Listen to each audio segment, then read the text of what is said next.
Good morning friends. আজকে আমি আবারও চলে এসেছি আমার রান্নাঘরে। তো আজকে আমি বেগুন মশলা করব, তার জন্য আমি বেগুন এই সাইজের নিয়ে নিয়েছি, আর এই সাইজের নিয়ে আমি এইভাবে চার ফালি করে নিয়েছি। একে আমি নুন জলে চুবিয়ে রেখেছি তাকে এর ভেতর নুনটা ঢুকে যায়। আর এবারে এর মধ্যে কী কী মশলা দেবো সেটাও আপনাদের সঙ্গে শেয়ার করব। এখানটা একটু আমি সাদা তিল নিয়েছি, আর এখানে একটু কয়েকটা কাজু বাদাম নিয়েছি, 4-5টা। এখানটা চিনে বাদাম নিয়েছি। এবারে এগুলোকে একটু আমি শুকনো করে ভেজে নেবো। কয়েকটা মশলা আরও আমি নিয়ে নিয়েছি। এখানে জিরে আছে, ধনে আছে, হলুদ আর লঙ্কা গুঁড়ো আছে, এখানটা আদা রসুন বাটা, এখানটা একটা ছোট পেঁয়াজকে আমি এই সাইজে কেটে নিয়েছি, যেমনি আমরা ডিমের মামলেটে দিয়ে ওইভাবে আমি কেটে নিয়েছি।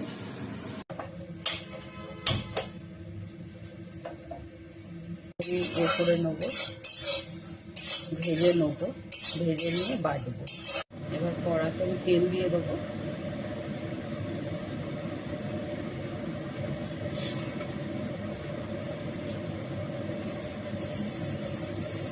বেগুনগুলোকে একটু ভেজে নেবো লাল লাল করে।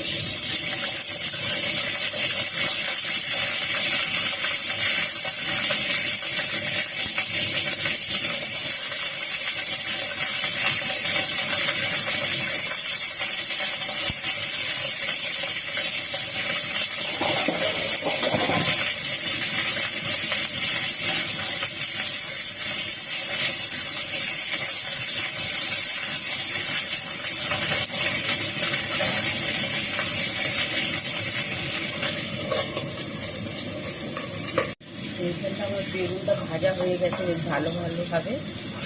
সবটাকে নামিয়ে নেবো।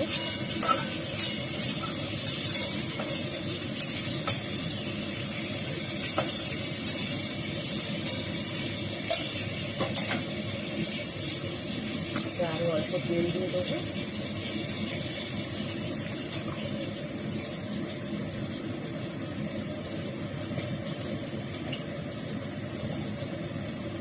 একটু সাদা জিরে দিয়ে দেবো ফোড়নের জন্যে।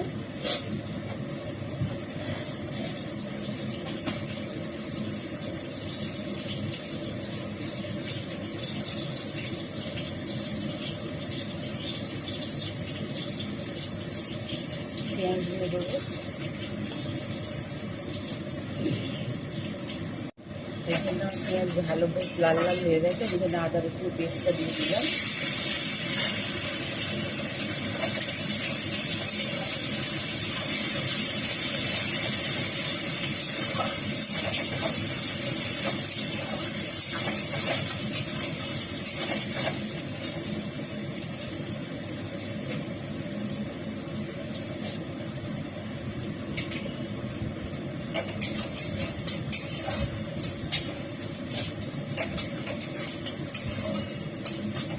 এক এক করে সব মশলা দিয়ে দেবো।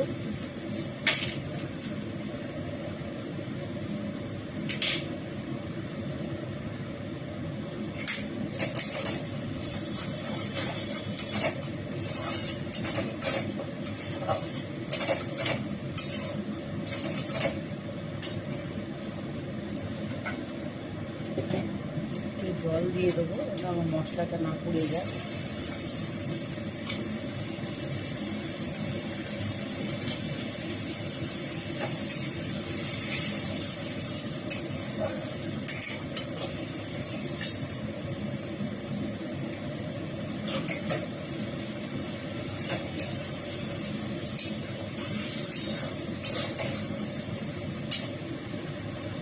এখানে আমার মশলাটা ভালো করে ভাজা হয়ে গেছে, কষা হয়ে গেছে।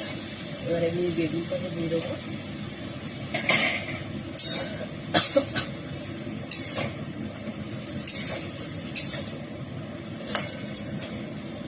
স্বাদ মতো নুন দেবো।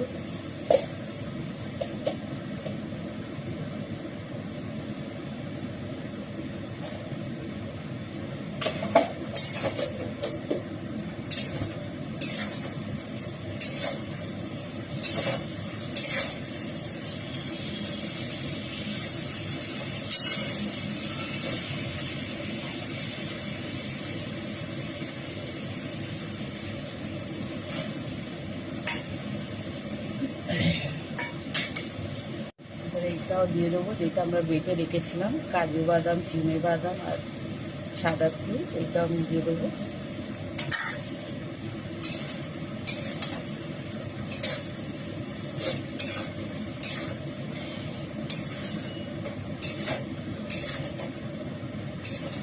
এত শুকনো করবো না, আমরা একটুখানি গ্রেভি রাখবো এতে।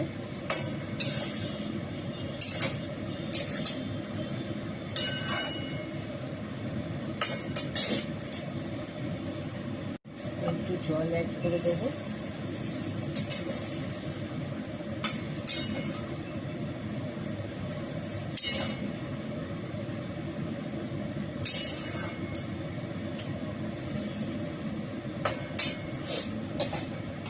একটু গ্যাসটাকে একটু জোর করে দেবো।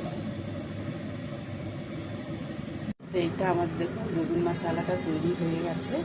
এই রেসিপিটা যদি আপনাদের ভালো লেগে থাকে তাহলে লাইক কমেন্ট শেয়ার করতে ভুলবেন না। আপনাদের লাইক কমেন্ট শেয়ার আগামী ভিডিও করার জন্য উৎসাহ বাড়ায়। ধন্যবাদ, ভালো থাকবেন, সুস্থ থাকবেন।